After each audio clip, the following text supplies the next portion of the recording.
Video में break लेना not very happy.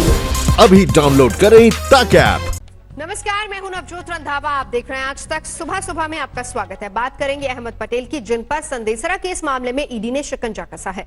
Ahmad से देर रात तक पुलिस ने करीब 8 घंटे तक पूछताछ की, जिसे पटेल ने अमित शाह की साजिश बताया। अच्छा, मोदी जी और अमित शाह जी के मेहमान आए थे अभी। ये जवाब है कांग्रेस के वरिष्ठ नेता अहमद पटेल का, जिन्होंने ईडी की कार्रवाई के पीछे अमित शाह का हाथ बताया।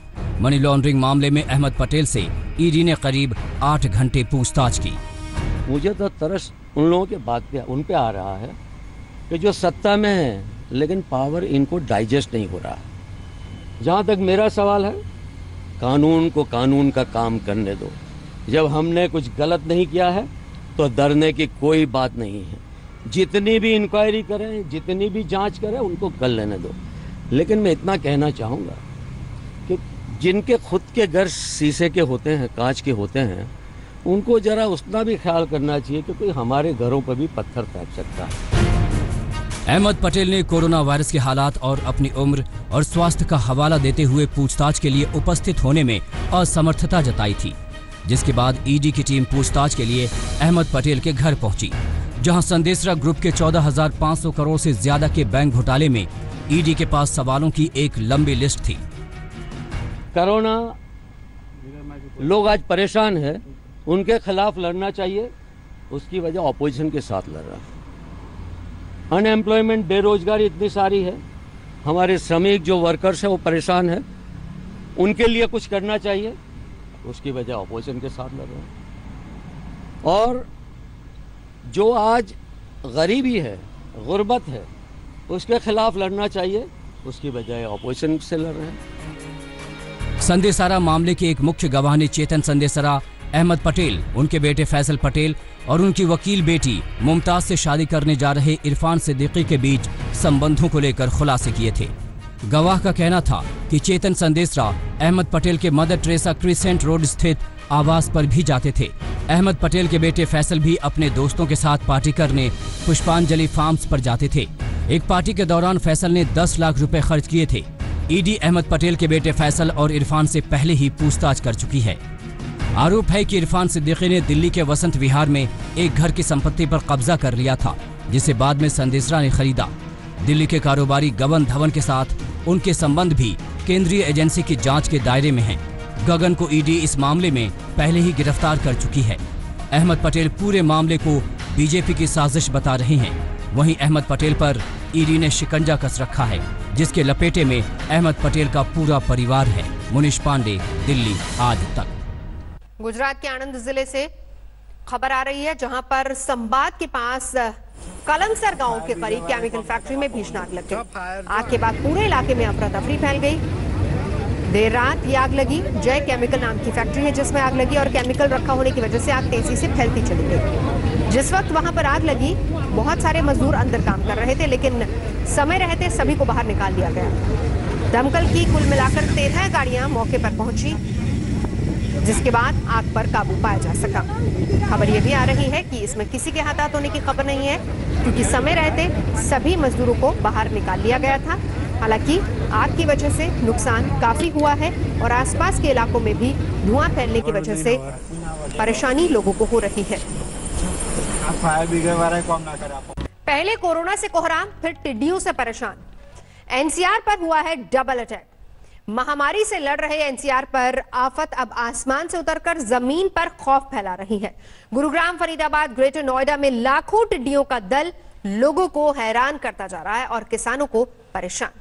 दिल्ली के करीब पहुंचा टिड्डियों का हमला। गुरुग्राम में लाखों टिड्डियों ने किया हमला। आसमान के इस दल ने एनसीआर की आफत बढ़ा दी है। कोरोना की मार झेल रहे एनसीआर पर अब टिड्डी दल ने हमला कर दिया है, और उसकी शुरुआत हुई है गुरुग्राम से। टिड्डी दल शहर की ऊंची इमारतों के ऊपर उड़ता हुआ दिख रहा था, खेतों के ऊपर उड़ता दिख रहा था। लोग हैरान थे, किसान परेशान थे। टिड्डियों को भगाने के लिए कोई थाली बजाने लगा तो कोई चम्मच कटोरी। शोर मचाकर टिड्डी दल को भगाने की हर कोशिश की गई। सब जमींदार अपना अपना खेता में पहुंच जा, नहीं तो बहुत ज्यादा नुकसान कर देंगे टिड्डी। गुरुग्राम के MG road, Rajendra park, sector 5, सूरत नगर, धनबापुर समेत कई इलाकों में टिड्डियों की तस्वीरें लोगों को आतंकित कर रही थी।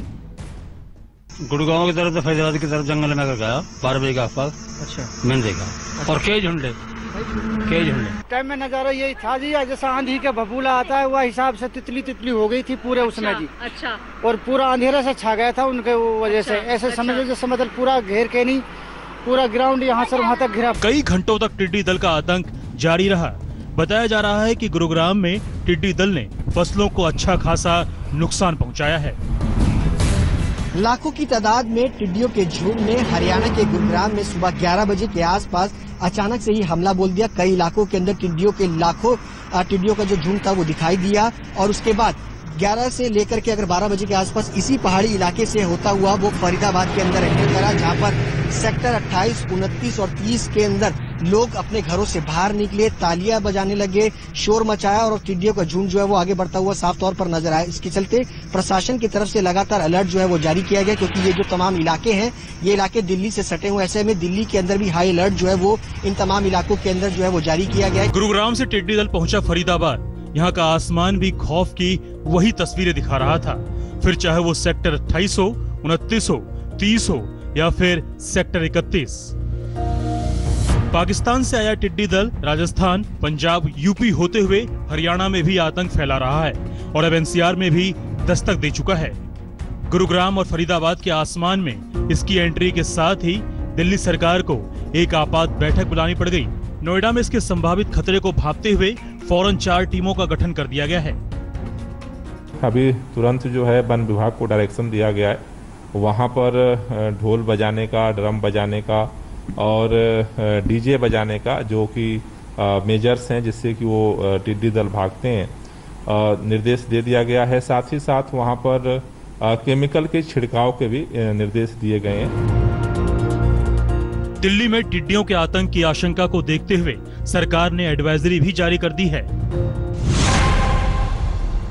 लोगों से कहा गया है कि घर की खिड़कियां और दरवाजे बंद रखें, घर के बाहर मौजूद प्लांट को प्लास्टिक शीट से कवर कर दें, रात में मिलेथियन और बाकी कीटनाशक दवा का छिड़काव करें क्योंकि टिड्डी दल रात में नहीं उड़ता। इसके अलावा छिड़काव के वक्त पीपीई किट पहन सकते हैं। दिल्ली में खेती किसानी के अलावा टिड्डियों का खतरा उन रिहायशी इलाकों में ज्यादा है जहां से ये गुजर रहे हैं। यही वजह है कि साउथ और वेस्ट दिल्ली के हिस्से को हाई अलर्ट पर रखा गया है। एक एडवाइजरी भी सरकार की तरफ से जारी की गई है जिसमें साफ तौर से ये लिखा गया है कि रात के वक्त तमाम लोग अपने घरों के खिड़की और दरवाजे बंद रखें। जानकार बताते हैं कि इस टिड्डी दल में 60 लाख टिड्डियां हैं। टिड्डियों का यह दल आसमान में 10 किलोमीटर लंबा और 6 किलोमीटर चौड़ा है। इतने बड़े झुंड में उड़ती टिड्डियां आसमान से लगातार आतंक बढ़ाने का काम कर रही हैं। मुश्किल ये है कि उन्हें रोका जाना इतना आसान नहीं है, इसीलिए जरूरत इनकी वजह से जमीन पर होने वाले नुकसान को नियंत्रित करने की है। गुरुग्राम से सुशांत मेहरा, ऐश्वर्या पालीवाल और दिल्ली से पंकज जैन के साथ आज तक ब्यूरो। एनसीआर के अलावा हरियाणा के झज्जर, रेवाड़ी और यूपी के कई जिलों में भी टिड्डियों ने आतंक मचाया हुआ है। कहीं इसे भगाने के लिए ढोल बजाए जा रहे हैं तो कहीं खुल रही है तैयारियों की पोल और किसानों को फिक्र है अपनी फसल का। ऐसा ना हो कि उनकी मेहनत ये टिड्डियां चट कर जाए। झज्जर में ढोल बज रहा है, रेवाड़ी में शोर मच रहा है। झज्जर में बजा टिड्डी से बचाने का ढोल, शहर शहर, गांव गांव मचा टिड्डी का शोर। टिड्डी के आतंक से सब परेशान हैं। सबसे ज्यादा मुश्किलों में वो किसान हैं जिनकी मेहनत पर टिड्डी पानी फेरने आसमान के रास्ते आ रहे हैं। झज्जर के गांव सुबाना, न्योला और तुम्बोहड़ी में किसान टिड्डी दल को भगाने की कोशिशों में जुटे रहे। झज्जर में टिड्डियों ने हमला बोला तो प्रशासन भी हरकत में आ गया और फौरन मुनादी कराई गई।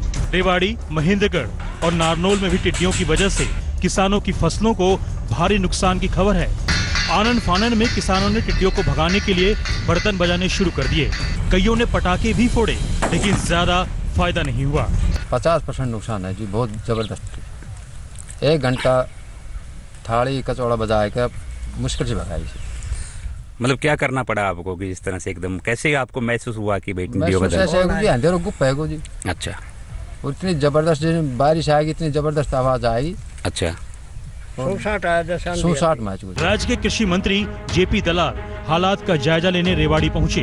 सबसे पहले उनका ये बयान सुन लीजिए। हमारे जो विशेषज्ञ जो हैं राजस्थान से शुरू से साथ ही चल के आ रहे थे, उन्होंने बताया कि यहाँ लगभग 30% 35% टिड्डी दल को उन्होंने मारने में कामयाब भी हुए। लेकिन ये दल जो चलता है करोड़ों में है, इनकी संख्या होती है, फसलों का फिर भी नुकसान हुआ है और अधिकारियों ने डीसी साहब ने आदेश कर दिए हैं कि जो नुकसान है उसकी सरकार भरपाई करेगी। लेकिन किसान सरकार से नाराज हैं। उनका कहना है कि अगर सरकार को इतनी ही जानकारी थी तो जमीनी स्तर पर बचाव का काम इतना ढीला ढाला क्यों है। इसीलिए हरियाणा में टिड्डियों के कहर के बीच पूर्व मुख्यमंत्री भूपेंद्र सिंह हुड्डा ने किसानों के लिए मुआवजे की मांग की है। टिड्डी दल आज पाकिस्तान से राजस्थान से आज हरियाणा में पहुंचा है और काफ़ी 8 किलोमीटर लंबा ये दल है। उसने जो है रेवाड़ी, झज्जर, गुड़गांवा, मेवात, महेंद्रगढ़ इस जिले में भारी नुकसान किया है और मेरा सरकार से तुरंत आग्रह है कि फौरन गिरदावरी कराकर लोगों को जो है उनके नुकसान की भरपूर्ति की जाए। अब यूपी के बस्ती की इन तस्वीरों को देखिए। दुबौलिया इलाके के आधा दर्जन गांवों में टिड्डियों का दल दिखने से किसानों में हड़कंप मच गया। यहाँ धान की फसल पर टिड्डियों के हमले देखने को मिले हैं। लोगों के ताली थाली बजाने के बाद टिड्डियों का दल कलवारी और बहादुरपुर क्षेत्र की तरफ रवाना हो गया। वहाँ खेत में गए थे, वहाँ से देखे जो है बहुत बड़ा झुंड आया जो है मधुमक्खियों की तरफ से। वहाँ देखा गया तो जो है पता लगा कि ये टिड्डी हैं। हाँ, टिड्डी हैं तो सब मतलब शोर मचाने लगे, धुआं धक्कड़ किया गया। हाँ,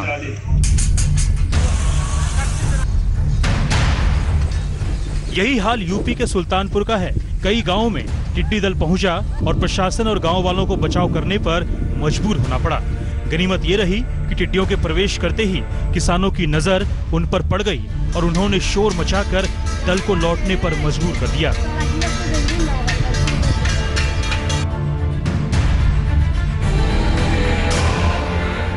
प्रयागराज में टिड्डियों को नष्ट करने के लिए कृषि विभाग केमिकल का छिड़काव करने में जुट गया है। वहीं किसानों को भी जागरूक किया गया है और तेज आवाज करके टिड्डियों को भगाने का काम किया जा रहा है। बिहार के सासाराम में भी टिड्डियों का आतंक साफ तौर पर देखा जा सकता है। किसानों को अपनी फसल की चिंता सताई जा रही है और प्रशासन भी सतर्क करने के अलावा और कुछ नहीं कर सकता।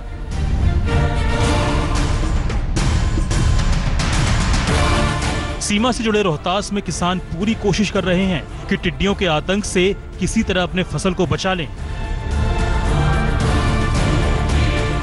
बर्तन बजाते हैं, ढोलक बजाते हैं, साउंड बजाते हैं, छिड़काव करते हैं जिससे कि टिड्डा से प्रकोप से हम लोग को राहत मिले।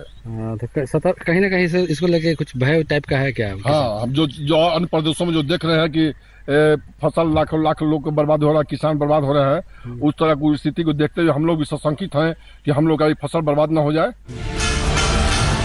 शहर शहर गांव टिड्डियों का खौफ पसरा हुआ है। चुनौती बड़ी है। जाहिर है तैयारी और बचाव भी व्यापक स्तर पर करने होंगे।